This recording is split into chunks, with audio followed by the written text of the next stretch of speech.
اور ایک روایت ابو ہریرہ رضی اللہ تعالیٰ عنہ سے مروی ہے، اللہ کے نبی صلی اللہ علیہ وسلم نے فرمایا اذا ادیت الزکاۃ فقد قضیت ما علیک، جب آپ نے زکوٰۃ ادا کر دی تو آپ کے اوپر جو فریضہ عائد تھا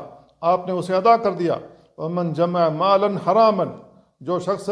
حرام مال جمع کرے، ثم تصدق به، پھر اس کا صدقہ کر دے، لم یکن له فیہ اجر، اس کے لیے اس میں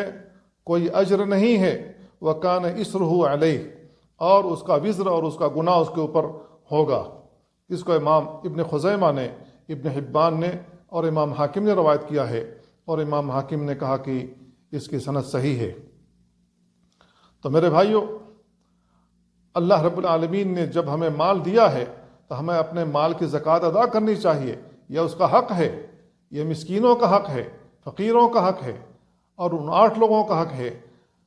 جن کو اللہ رب العالمین نے قرآن مجید کے اندر بیان فرمایا ہے۔ اگر ہم زکوٰۃ کے مال کو ان مستحقین میں نہیں ادا کرتے ہیں، ان مستحقین کو نہیں دیتے ہیں، تو ایسی صورت میں ہم ان کے حق کو مار رہے ہیں،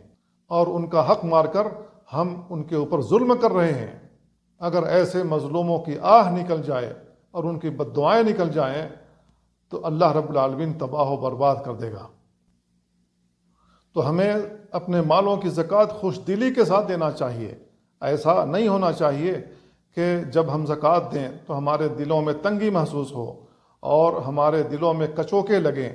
اور ہمیں تکلیف محسوس ہو کہ ہمارا اتنا مال نکل گیا۔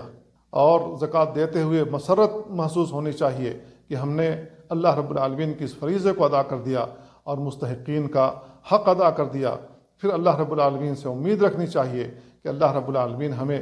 اس کے اجر سے نوازے گا۔